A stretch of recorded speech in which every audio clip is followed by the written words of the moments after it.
The year is 2013. Online dating is becoming quite the rage. Vicky, a recent college grad, decides to give it a shot. She makes an account on OkCupid. She answers the long list of silly questions to build out her profile and actually enjoys doing it. Pretty soon, she connects with a woman we'll call Jessica. On their first date, Vicky and Jessica hit it off. They discover they have a lot in common, like how they both had gone to the University of Central Florida in Orlando, and how they're both figuring out how to jumpstart their careers. Vicky wants to be a teacher, Jessica an audiologist. After just a month of dating, Vicky takes a chance. I was like, would you want to go on a trip with me just for like a weekend? And it was like, yeah, let's do it. The invitation is a test of sorts. Jessica passes with flying colors. That answered a lot of different things for me. One being a level of adventure, which I appreciate, and then means, which is important. Like, could she travel or is it something that she wouldn't be able to do? Because, I was sort of planning this future of frequent travel, and I wanted someone who could work within that. For Vicky, the successful getaway suggests maybe there's a future here. Maybe all of those silly OkCupid questions really actually work.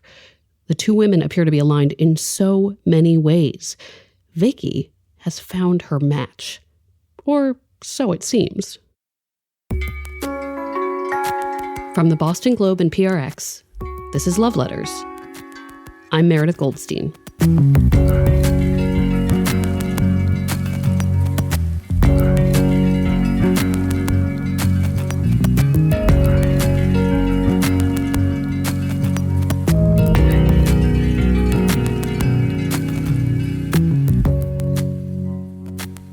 I know it goes without saying, but sustaining love and a healthy relationship requires compromise. It requires trust and plenty of open communication. Because no matter how much you might click with a potential partner, there will always be something that you don't quite see eye to eye on. Maybe that something is religion. Maybe it's kids. Sometimes it's money. For example, what happens when two people who come from very different wealth backgrounds and who have very different personal philosophies when it comes to money get together? How do they make that work? How do they even talk about it? Today's story, Vicky's story, is all about that. It's about navigating differences and figuring out priorities, figuring out values.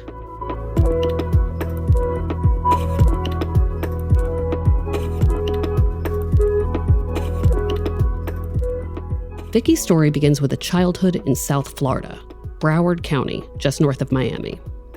Vicky's parents are both immigrants. Her dad is from Uruguay. Her mom, who she lives with, is from the Dominican Republic. Growing up, Vicky's mom is a massage therapist, but often works a second job as well. While her classmates come to school wearing the latest fashion trends, Vicky makes a habit of recycling old clothes to make new-looking outfits, and it works. And Vicky is not one to be too materialistic anyway. She feels like she has enough. With my mom, she likes to say that she makes magic with money, and it's kind of true. And I came to realize that she just likes to live minimally. So I'm still kind of unsure where we technically lie, but we had food on the table, a roof. I eventually got a PlayStation, so I was pretty good growing up. I like the idea of describing what kind of household you were with games, or cable, because in my single-parent household, we did not have cable for a very long time, but you're like, we were PlayStation level. That was allowed. Still, PlayStation level only gets her so much. As a kid, Vicky is obsessed with martial arts. She would love to take classes, but with her mom's busy work schedule, that isn't really an option. So she turns to the next best thing, Blockbuster. And I would go and once a week get the next, Jackie Chan movie. And movies allowed me to live in a world or have an experience that I wouldn't otherwise be able to get. So this was kind of me satisfying that need through movies and Jet Li and Bruce Lee. All those hours with Bruce, Jet, and Jackie inspire Vicky and lead her to her first true love, film. She carries that passion with her all the way to Orlando, where she goes to college with the goal of one day making movies of her own. It's supposed to be an exciting time in Vicky's life. She's in the land of Disney World and Universal Studios, surrounded by thousands of new faces, pursuing her dream. So I was in this new city. There was so much to do and see, but then college itself, was both like invigorating and then kind of not. The problem is that money, or the absence of it, makes life difficult.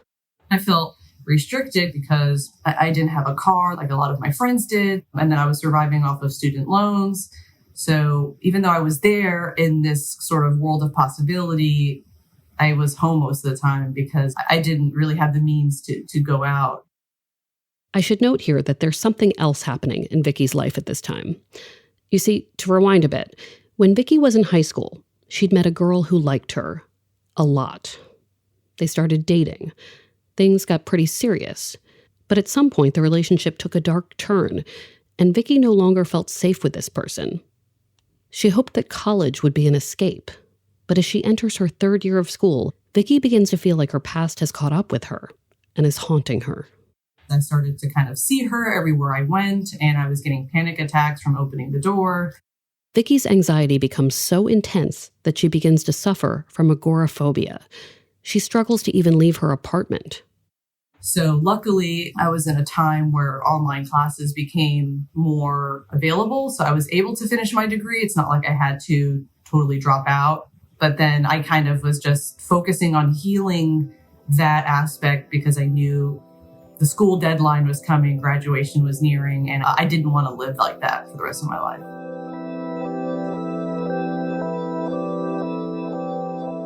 Vicky never really gets the super fun college experience that many of her peers do. But while college is no social paradise, it does provide an opportunity for self-discovery. After her anxiety surfaces, she switches her major from film to sociology. What starts as a personal curiosity soon grows into an academic fascination. It was kind of a way to help me understand first some of the choices that I make and why I ended up in the situation that I ended up. Then as I was taking those classes, then I became really mesmerized by just the choices we all make and why we make them. This new fascination helps Vicky find a sense of purpose and a new potential career.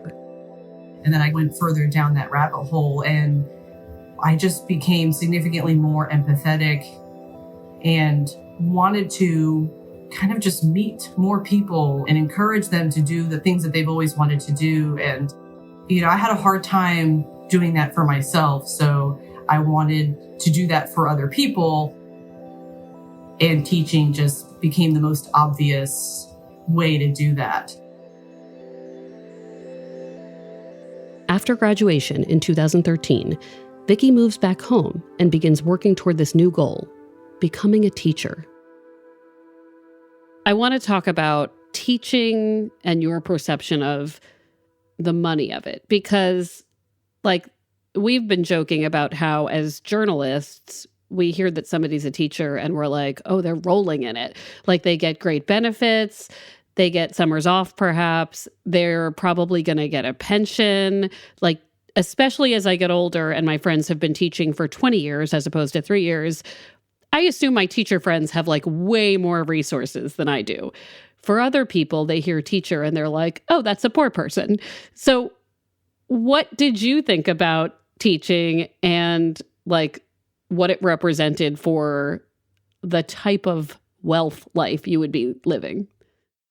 Yeah, so at this point, I'm getting a new perspective in regards to money and were we actually poor growing up? Was my mom just a minimalist?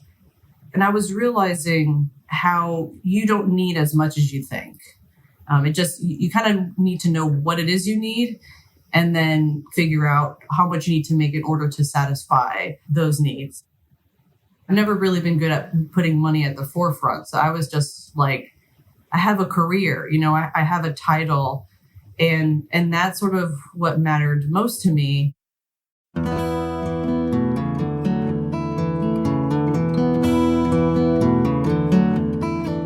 Teaching, Vicky believes, can provide her with a sense of stability that maybe Hollywood can't. It's a career that comes with respect, a steady paycheck, and a predictable schedule, including time off. All I really wanted to do was travel. So I made a lot of sacrifices to be able to do that. I don't really buy a lot of things, clothes or items. If people wanted to go out, I'd kind of decline the offer. So I kind of see money as just a thing that we obviously need, but I also think it's important to really figure out what it is that you value and make choices towards that. Because I would see, I would have friends that would claim like they would love to go to Europe, but then couldn't resist the thing in front of them. And I always kind of wanted to set this example, like, look, you can be a teacher and you could also do these things. You don't have to feel like you're sacrificing. Vicky, now in her early 20s, enters a phase of life that some of us call adulting. It's a phase of new beginnings, of building a career, of forging your own path and choosing your own priorities. For Vicky, that means spending the least amount of money possible on anything material, and instead spending as much time and money as she can on experiences. After 4 years of feeling so restricted in college, Vicky's number one priority now is to see the world. And soon, she might just find someone to see it with. Her story continues after the break.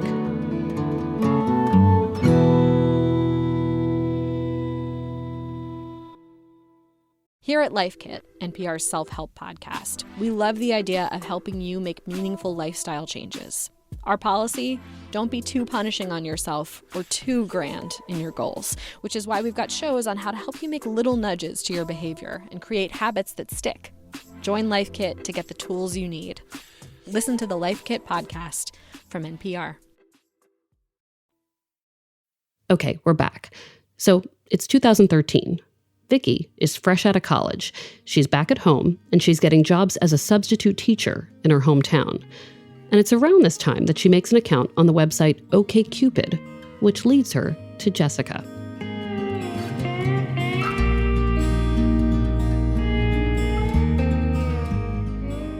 If you remember from the beginning, Vicky and Jessica hit it off. They talk about how they'd both gone to the University of Central Florida. They realize they live close to one another. Which is a big factor because I got about a 35-minute cap when it comes to commuting for love. They discuss their hopes and dreams and career ambitions. I was working towards becoming a teacher and she was working towards becoming an audiologist. We were both on this path to what our next actual ultimate step would be. After a month of dating, they end up taking this trip. They go to Atlanta. It's your classic romantic getaway montage.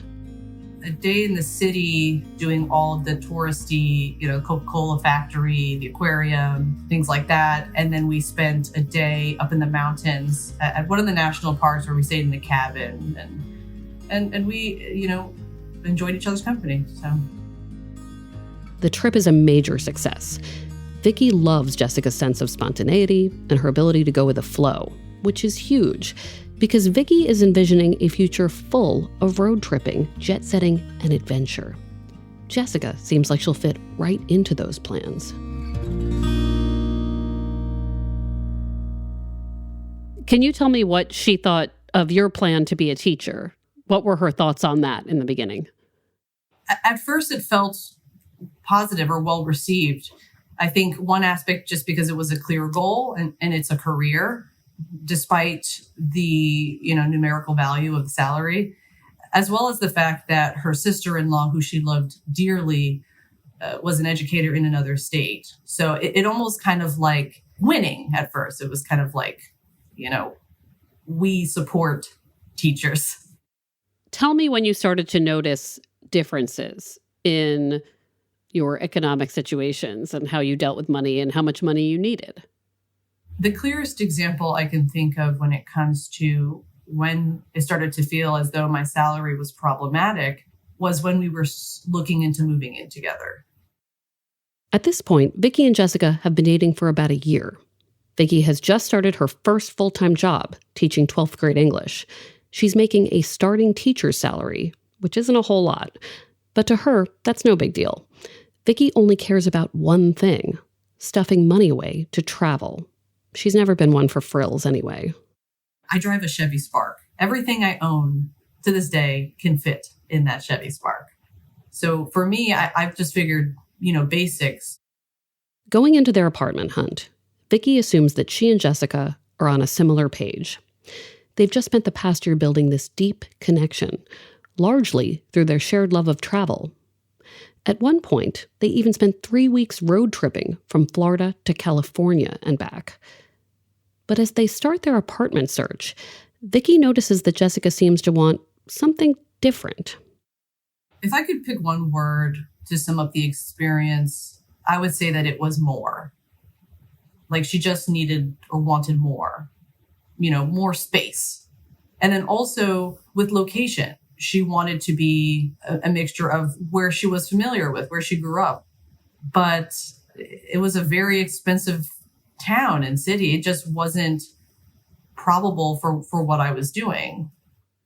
What was she doing for work, and what kind of money situation had she come from? So she came from, I think it's fair to say, an upper middle class. And by that time, she had dropped the audiology pursuit and started to pursue following in the footsteps of the family business. Jessica's family has their own contracting business. And we should point out, her career shift means that her pockets are now a fair bit fuller than when she first started dating Vicky. Like she would buy a newer car that was very expensive. And then she would be open and say that, her salary just increased to cover the cost of the car. And it was like, that's kind of cool. But I figured it's just the built-in benefit of something like that. And since I don't have something like that, since I don't necessarily have a family business I can walk into, I have to kind of create my own, standards.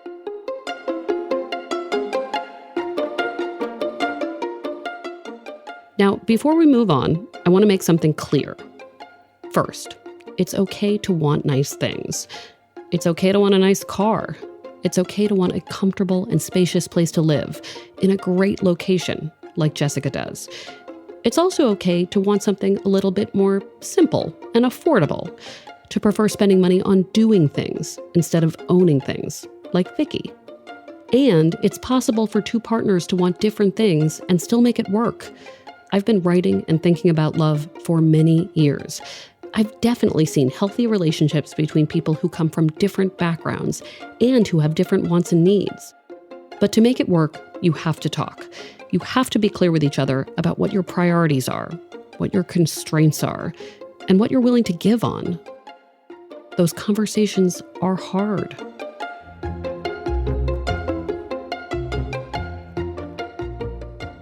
I'm thinking about people around your age or people around my age who have trouble having honest conversations about this kind of thing in their 30s and 40s. Based on the timeline of this, you graduate college, you sort of get settled, you start dating, about a year in, you're talking about moving in together, you're still in your early to mid 20s, right? So how many honest conversations were you having about the specific numbers, like what you were making, what your student loans were, what you were able to spend on an apartment? Like, did you have adult conversations as you went into this about what the budget needed to be? It was very clear early on that we weren't going to be able to have those conversations. And then it became, as you suggested, kind of like beating around the bush, but then so far away from the bush that it's just like, what are we even talking about?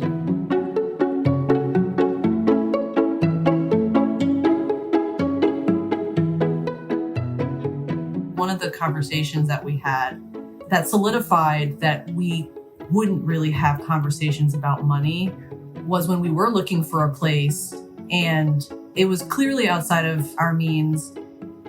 And I remember we were kind of having like those hypothetical conversations that couples like to have, where it's like they're really trying to talk to each other, but they don't know how to.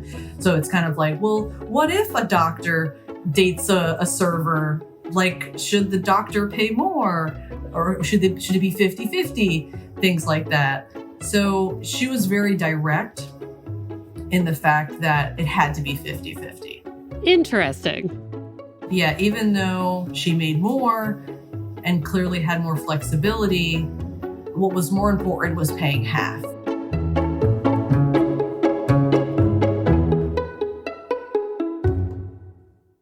Vicki has a theory for why Jessica thought this way and why discussing their feelings was such a struggle.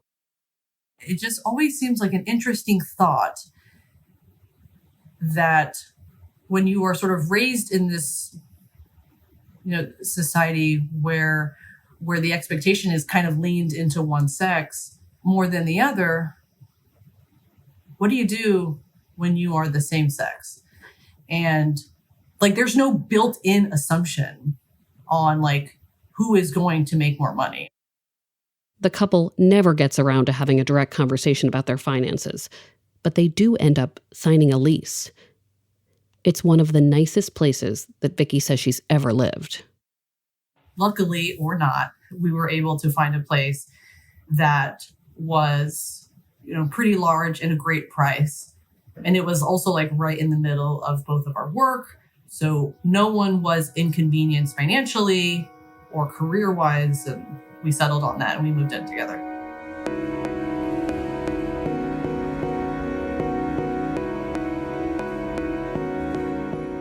She and Jessica spend their evenings having dinner together, watching Netflix and playing Mario Kart. They attend Shabbat dinner at Jessica's parents' house every Friday. On weekends, they go to Vicki's dad's house to grill or hang by the pool. Vicki gets infused into Jessica's friend group, which she appreciates. And most importantly, the two spend a lot of time together just exploring and trying new things. In 2015, after the Supreme Court recognizes same-sex marriage as a fundamental right nationwide, Vicki even considers proposing to Jessica. But does the beautiful apartment magically fix everything? It was not the solution to all of our problems. Things kind of started to take a turn after that. Vicki's anxiety eventually starts to pick back up. It takes a toll, physically and mentally. I was having a lot of digestion and gut-related issues that it was starting to impede on my work and also in the relationship, because I was just feeling so unwell where it was like, I don't even want to hug. At first, Vicki chalks these feelings up to her new job. Being a teacher is stressful, a young teacher especially so. But then something weird happens. Jessica takes a trip out of town, and Vicki stays home. And while Jessica's away, Vicki notices that her symptoms disappear. It was like instant relief. And even now, just thinking back, it feels hard to comprehend, but it was, I think, just our inability to communicate at all, whether it was just money or other needs. It was when I start to feel like I am in a space where I cannot say what it is that I'm thinking, but more often when I can see that the other person like wants to say something and can't, and it's just we're both just like locked in these prison cells, it was eating me up. And then more often it was just like I felt as though I was constantly reminded of what I couldn't provide.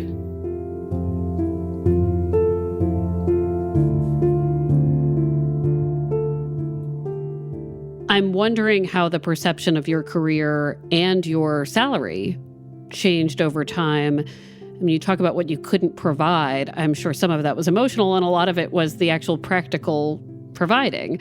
How much did the difference in income start to wear on the relationship? Like, what effect did it have and how was that noticed? I think the best way that I can explain it, and I hope that this makes sense, is that, so for example, I don't drink. I never really have. I've never been drunk. Like, I've pretty much been sober my whole life. So through that experience, I've seen how uncomfortable it makes people.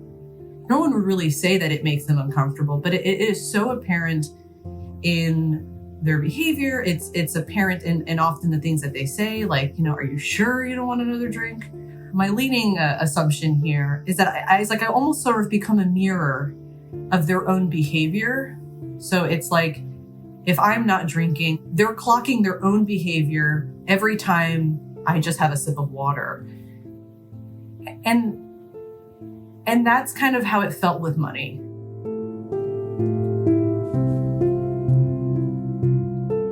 I think that like every time I didn't want to spend money, again, it was like a reflection of how much she did. And I think that started to wear on us.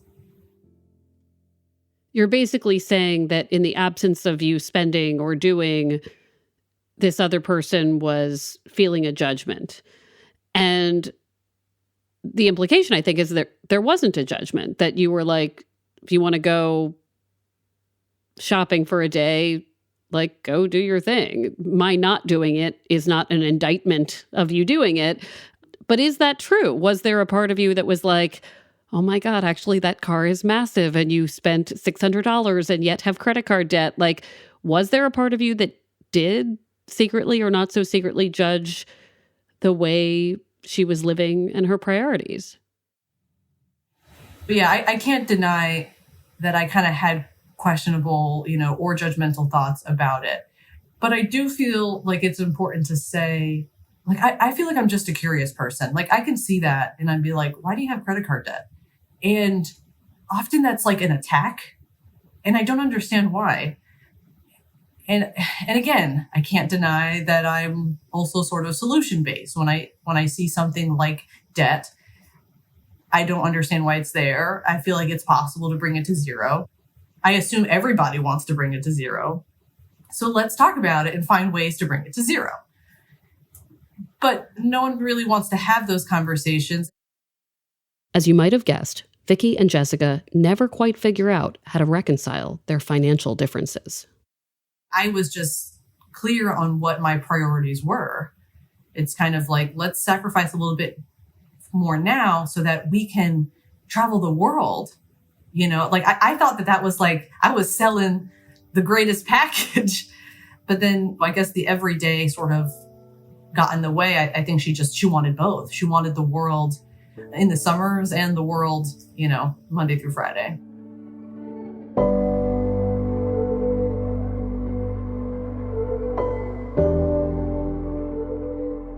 Over time, Vicki's anxiety about not being able to provide Jessica with the world every day of the week, that anxiety eventually turns into a sense of shame. Early in my career, I had realized that my salary kind of has a cap. And when I realized that I had to sort of plan for a future where this is about as much money that I will ever be able to make, that it would be a bad decision to dream of a bigger place, to dream of a house, because I would only just be hurting myself emotionally, because it would be something I would never be able to attain. I could see her wanting to plan a larger future. And then that meant that I would have to sacrifice my career and pursue something that acquired more financially so that I could sort of make up for that. Like, I would have to make the sacrifice, not her.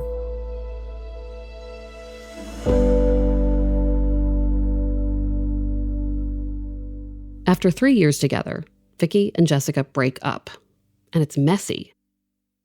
It happens when they're out of town. They're at a hotel in Granby, Colorado, a popular ski town. My best friend and her boyfriend are on the other side of the suite. Everyone's packing up and getting ready to head out and visit another town in Colorado. Vicki's on cloud 9. Like, this was my dream come true. It was like, I had someone and then my best friend had someone. And we were like, finally, like the two couples on vacationing together. And then Jessica's phone rings. She gets a call. She puts it on speaker. They're kind of having a conversation. And she says something like, oh, I'm on this trip with Vicki. And then the person, I will never forget this. The person on the other line goes, I thought you broke up with her already. And it's like a slow-mo. And I turn and she panics and like hangs up the phone.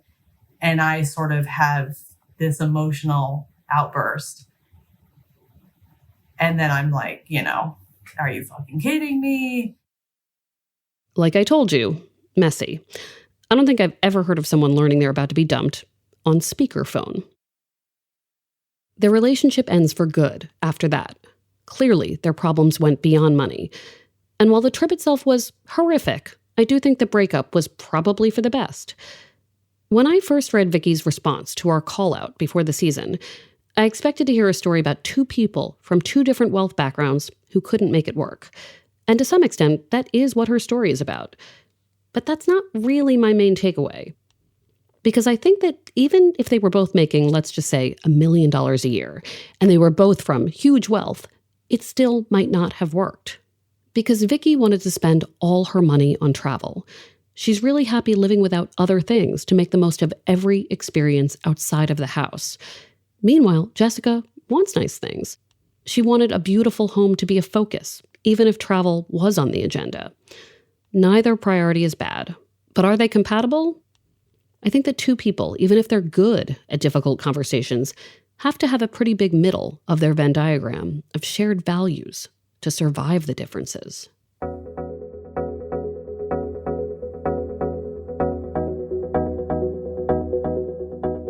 Vicky's no longer in Florida. A few years ago, one of her students pushed her to practice what she preaches and follow her own dreams. She ended up quitting her job and joining a master's program to study filmmaking. She's living in LA now and working as a visual effects production assistant. She just wrapped on the TV show The Winchesters, a prequel to Supernatural. Vicky's dated a few times since Jessica, although she's still currently single. But no more dating apps. She'd rather meet someone in person. She still lives simply. She still saves to travel. Sometimes she worries about what a potential love interest might think about the fact that she's in her 30s and now making an hourly wage. The scars from her previous relationship haven't faded. Not that I think that people need to date their twins, but I think money is that aspect where it's just like, I just kind of want to be on a similar page. In the years since her breakup with Jessica, Vicky has tried to focus more on prioritizing herself and to remember how far she's come. Like in the corner of my eye, there's a window. And outside that window is Los Angeles. And that was always a dream of mine. And I'm also working in a television show, which was also a dream of mine.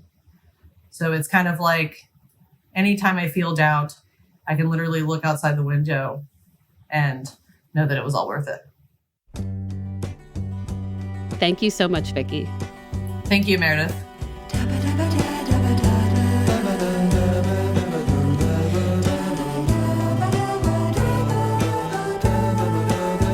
Love Letters is a production of the Boston Globe and PRX. Today's episode was produced by Jesse Remedios and Scott Hellman.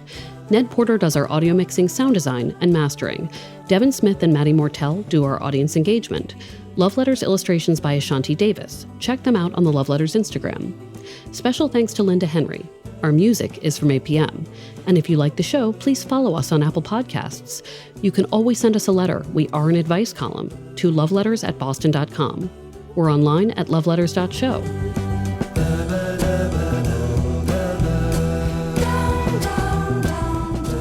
This is more of a ridiculous question, but you have a 35-minute limit for commute for love. How is that going to work in LA?